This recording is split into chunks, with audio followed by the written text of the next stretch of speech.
I quit smoking, binge eating, compulsive sugar, weed, drinking, gaming loops.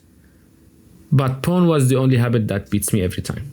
Till this day. I'm going to tell you what my life looked like since 2006, how it started, how it survived marriage, what happened when I retained for 30 days, and why I relapsed, and the plan that I am running now, including the parts I'm not sure about. So my first interaction with porn was actually in 2006. It was the early internet. There were no filters whatsoever. If you don't have internet at home, there was this culture of tossing CDs around between each other, like exchanging videos. And also these small flash drives that people used to carry. And it was a culture. It wasn't just something you do alone. And because you are surrounded in such culture, you feel this is normal. Like this is okay to masturbate to porn all the time. My minimum was once a week. And most of the time, it was way more. I even remember once, like in one day, 5 times. So it's a routine. Then adulthood came after I traveled. It survived that. I stayed an adult who masturbated. Then I moved into marriage, and then the habit survived.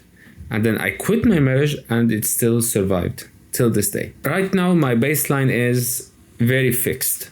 It's once a week, weekend, after tasks are done, and every work is finished, before sleep, contained within 1 hour. But it still runs my behavior, because if it revolves around me setting up a day for it, then this means it still has control over me. And the part that should have ended it didn't, because marriage didn't end it. Most people who try to quit porn or talk about it, they think it's more about like sexual desires and fantasies, while in reality, it's more about your psyche. You see, porn in my life was more about control over the outcome. It is predictable, it is guaranteed, and it ends clean. While in a real relationship, intimacy has friction, timing, conflict, repair. Because in reality, my ex-wife was like objectively beautiful and feminine. That wasn't the issue. Attraction wasn't the issue. But our dynamic was broken. And when porn became I can survive this button, because I don't want to deal with the other bullshit that was in. And so I would kind of pump myself up, because when you have stacked bullshit, it's hard for you to desire sexually. So what happens is that I kind of pump myself up, then go for it. Or if I don't want to deal with bullshit, I just, I can survive this button. And that's why it stayed in the marriage. It was an escape hatch, a private relief. It's a me thing. It's a me time thing. It was a way to feel stimulated in a relationship that is empty. Then I got to a point where I got scared of what it does to me in real life. Here's what happened. After divorce, I was naturally sad, right? But there are levels of how much sad you are in your daily life.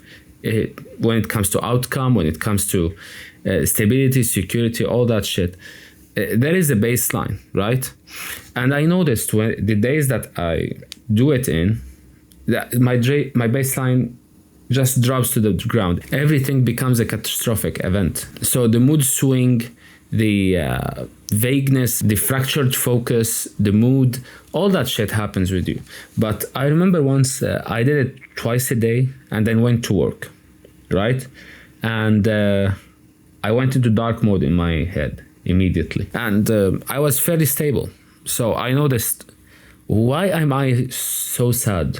What is this unease that's not going away? And the only thing that happened that day was what I did in the morning before coming to work. So I kind of pulled the brakes on it completely for 30 days. I pushed the streak, I made it, and I started to see changes. My voice started to feel steadier, thinking become clearer, my view about women and sexual desire started to, like my feelings toward that stuff started to feel more natural. So my views about women shifted to reality and more humane view instead of this objectifying view that you have in porn. But at the same time, there was this pressure, the random arousals, the boiling feeling, the heavy fantasies, to the point where I just literally standing up and my mind is running. My fantasies are just rushing in for minutes at a time. So my body didn't care where I was, even at work. And naturally, after finishing the 30 days, I relapsed. And of course, novelty hits like a drug, so the fall was very heavy. And this is where I realized that this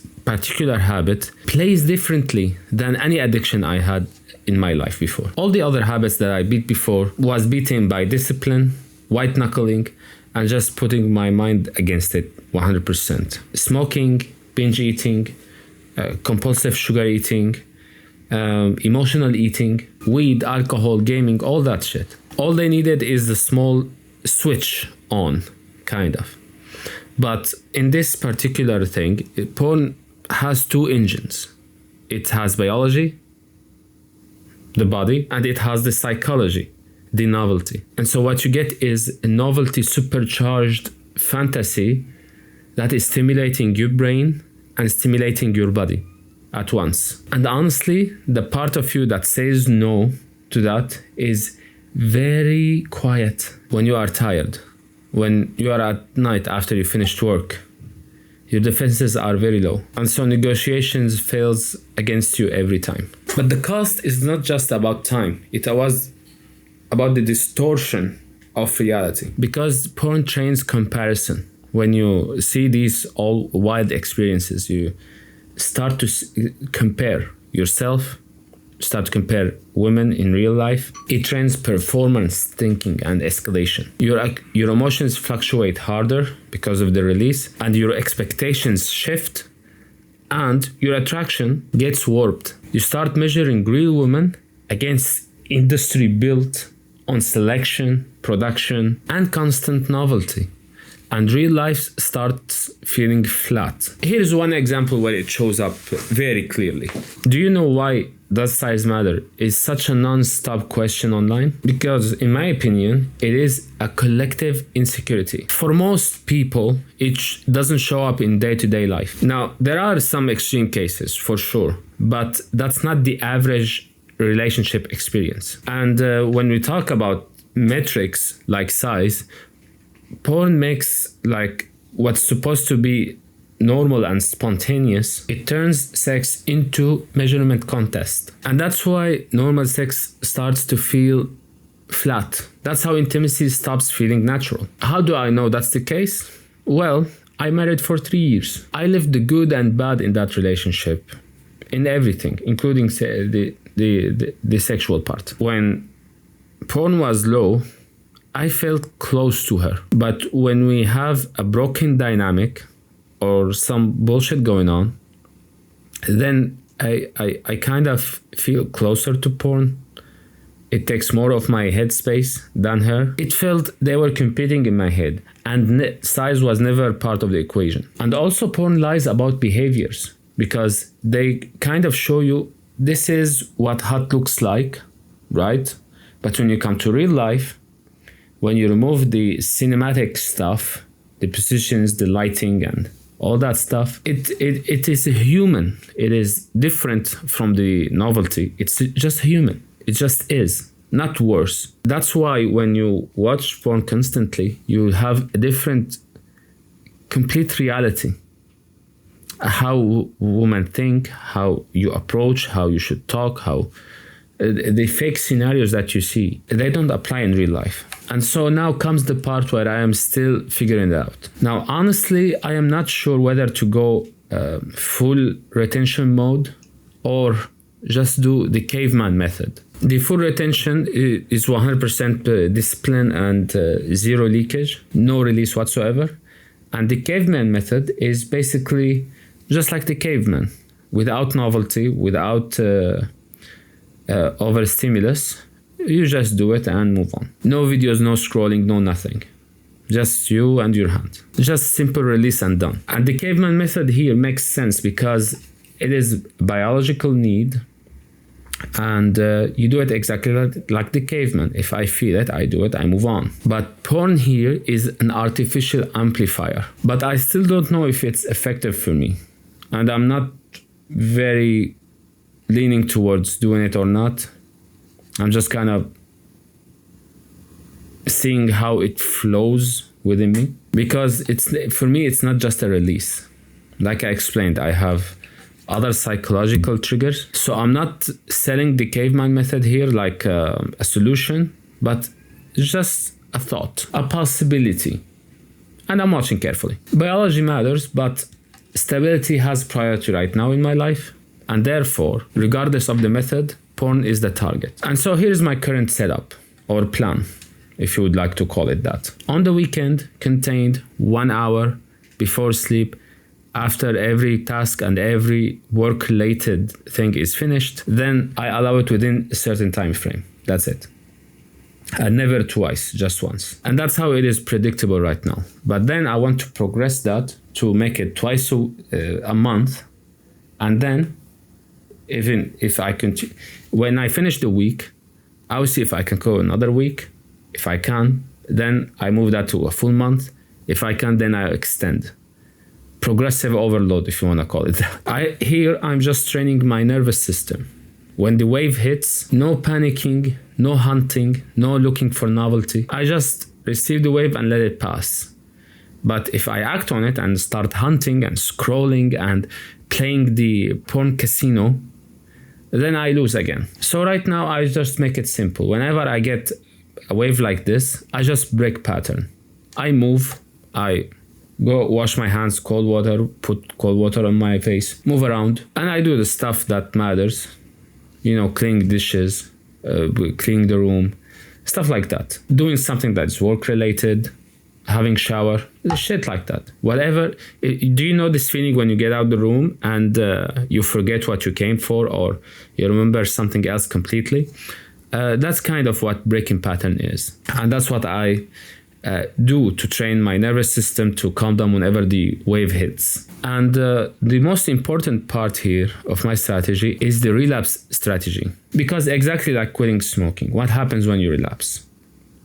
Well, you need to have a strategy for that. And in this case, I do here. My strategy is very simple. If I relapse, if I give up, I end the session clean. One setup, one thing, right?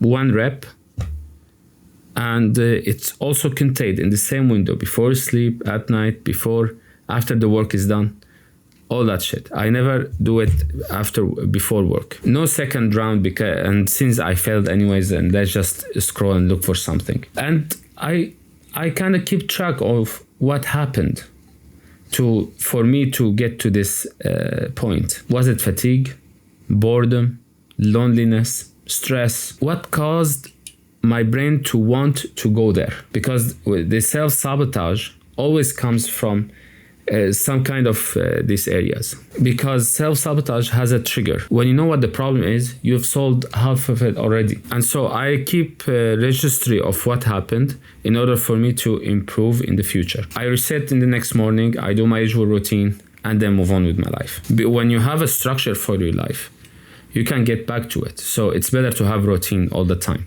Structure helps you recover. Shame, however, it's what makes you binge.